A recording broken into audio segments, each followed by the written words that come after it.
there's a very interesting halacha with regards to giving food, serving all sorts of refreshments to people who do not make brachot. Is it permissible or not?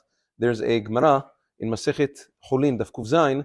The Gemara discusses that it is asur to give bread to a person who doesn't wash his hands, netilat yadayim, because of the Torah prohibition of lifnei iver lo titen michshol. You're not allowed to place a stumbling block in front of a blind man, which means you're not allowed to cause a person to trip in something, whether it's physical or even spiritual or religious. You cannot cause him to do an isur. Now there's discussion whether Maran HaShulchan Aruch brings this halacha.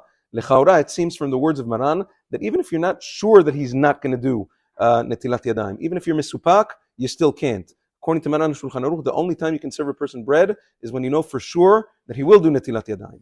It seems that the same would be with regards to brachot, that you would not be able to serve food to a person who you know is not going to make brachot. The Rama and other poskim bring down a similar law. Now what are you going to say? And wait a second, how can you have this isur of lifnei iver lo titen michshol, which is a Torah prohibition with regards to brachot, making birkot ne'anin, blessings of enjoyment, which are only midrabanan to begin with?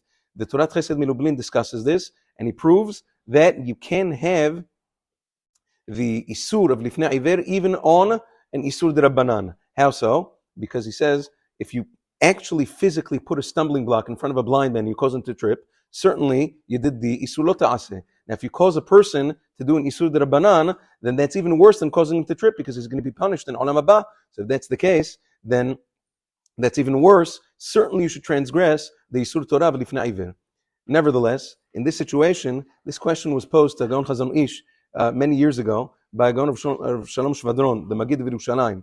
He asked him, sometimes, especially in Eretz Yisrael, where there's non-religious Jews and things like that, are you allowed to serve them refreshments when you know they're not going to make a bracha?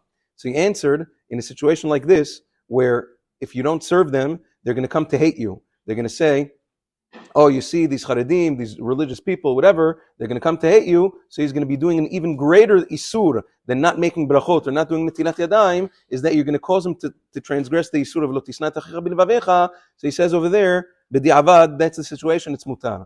Similarly, a Gaon of Shlomo Zalman Auerbach says the same in Minchat Shlomo Chelek Aleph with regards to, let's say there's a person who supports Torah, a person who donates a lot of money to yeshivot, to kolenim, to bate knesset, mikvaot, whatever it is, and now he comes over, and now you don't want to serve him because he doesn't make brachot. He's not religious. So over there he says there's room to be mekel, also because you don't want him to stop the funding for Torah when you say, oh, you see, these people are not well-mannered, they don't have manners, they don't have etiquette, so they're going to stop all the funding. He says you don't have to. Maran Zichrono Bracha holds la halacha. He brings down this idea. He says preferably you should not get into this situation to begin with, which means if you have somebody non-religious, you come and you can ask him very politely. Many times, even that we live in a generation today where if you make a peep to anybody, they get all insulted. If you tell them maybe you want to make a bracha, so if you can do that and the guy doesn't get insulted, matov mana'im. And even if the guy gets insulted, who cares? He asked him to make a bracha, big deal.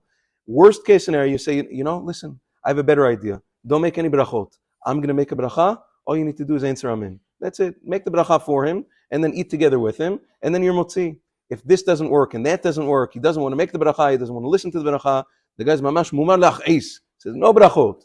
So over there he says, there's barely what to rely on based on what we said before from the Chazon Ish and from the other poskim. What are you going to do? You don't want them to hate their fellow Jews, so leave them alone. You certainly shouldn't serve him into his hand, just put it in front of him and let him take it on his own, in which case, according to some poskim, it's considered like you didn't serve him. Yom Tov.